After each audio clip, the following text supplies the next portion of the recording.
Hello everyone. Welcome to Mentor Time's topic of the week. Today we're going to discuss using your experience to demonstrate your passion. And we'll also have a tip of the week included today at the end that will take this further. So let's get started. If you've been with me before on these topics of the week, you'll know that I often start with research. In this case, I did a research on Google using specifically the site LinkedIn and the word passion, because so many people that I work with tell me that they're following advice that they see on LinkedIn and other websites to follow their passion and get a job they're passionate about. These are the search results from the first 10 search results that Google shows you from the first page. Out of all of those 10, only 2 looks like both big companies. Amazon's certainly very big. Reach looks like it might be an IT company. Only 2 were job related and said they were looking for people passionate about something.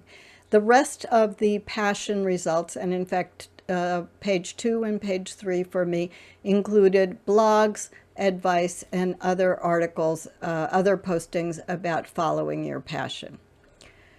I'm here to tell you that in all the mentee work that I've done with a variety of levels and types of mentees in different careers, no one has shown me a job announcement that says they're looking for someone who's passionate about something as one of the qualifications.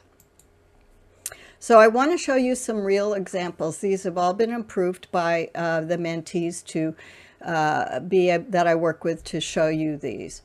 All of them are where they came to me with a CV or resume that had somewhere in their introduction, whether they had a full introductory paragraph, a summary paragraph, or bullet points, they had the word passion. And in this case, this person had the 2 of my bugaboo words, passion and commitment.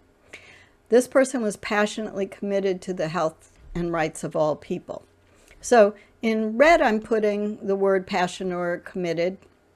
And in the yellow, I'm highlighting the way in which we rewrote, in her case, it was one of several bullets of skills and experience, she called it, a paragraph that showed the several different ways she had worked with health and human rights of all people in a variety of ways.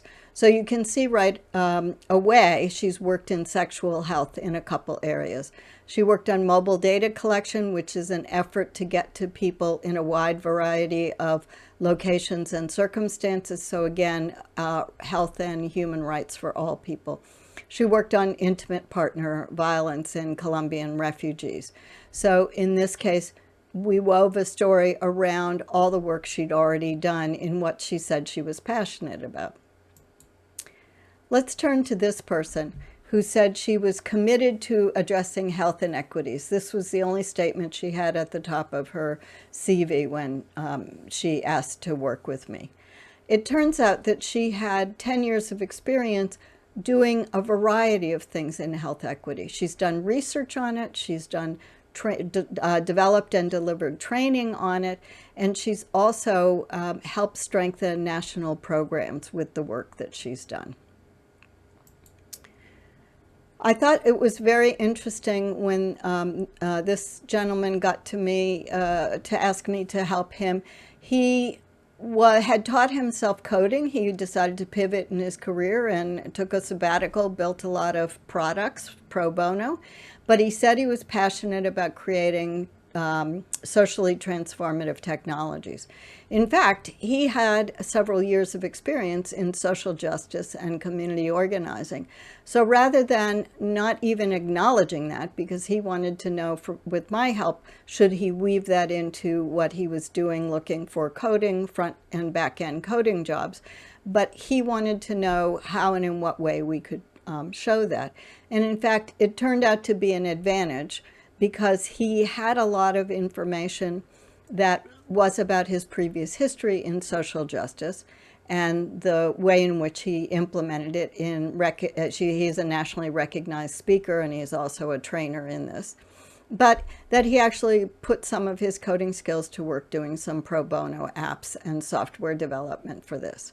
And in fact, he used this BioPara and got his ideal job where he works with both front-end and back-end developers in a IT organization. He's really pleased, and I think they're pleased to have him with his social justice background.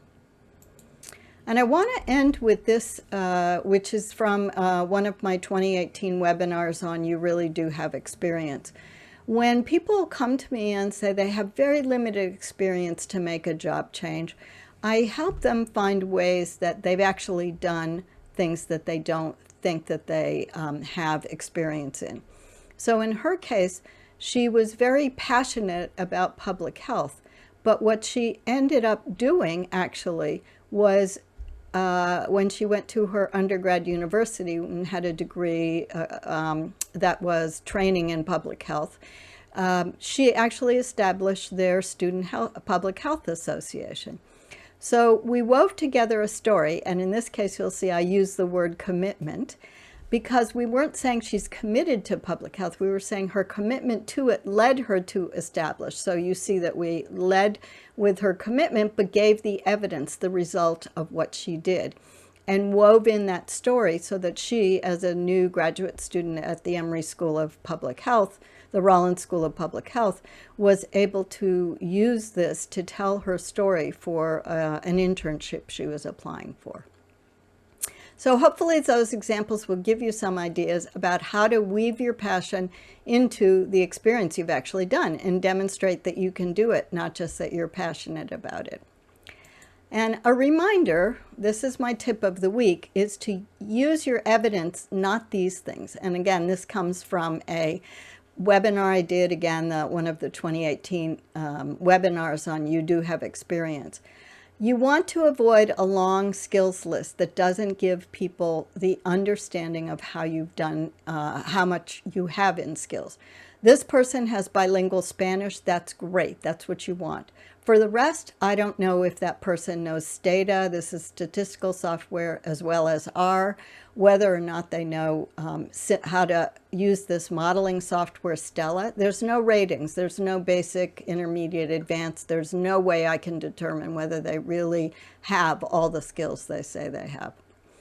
That's the top left. The bottom left is all the empty buzzwords and buzz phrases. These, thank goodness, are starting to disappear, because I used to cringe when I saw optimize results to maximize impact.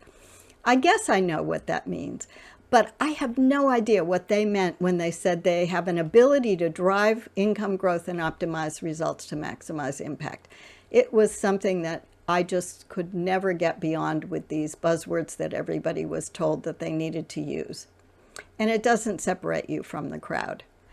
And on the right is probably the most important area, what I call self-value judgment words. This is like the little girl who's got her two big shoes on, her mommy's shoes, and there's a lot of air behind it. So if you see these words, they all are adjectives about what some people will call soft skills. And if you look at my webinar on showing and rating your skills, you'll see ways that I don't separate soft and hard skills. I want you to show your experience. So people who tell me you're a strong communicator, that doesn't mean anything. Can you write? Can you write for different audiences? How and in what way do you speak or present? Can you make a presentation, and in a scientific conference, do you make a presentation to different kinds of collaboration groups? What have you done that can show me that you've done project management, rather than telling me you're an excellent project manager? So get rid of all the bracelets on your list, and try to have some ability to distinguish the bracelets by rating your skills. Take all those Mardi Gras beads off and take those empty buzzwords and put on one or two nice necklaces or gold chain if you wear jewelry, and make it something that people understand what it is and the results you're able to deliver to them because you have experience in it. And finally, get rid of the two big shoes and get shoes that fit by showing them exactly what kind of shoe you wear, or in this case, the rating and the level of your skills and the experience you bring. As always, thank you for coming to one of our topics of the week. Please connect with me on LinkedIn if we're not already connected. Find me on the other social media platforms here, or email me if you have other topics you'd like to hear about, more information you want to know about this one, or just generally want to chat. Thanks again.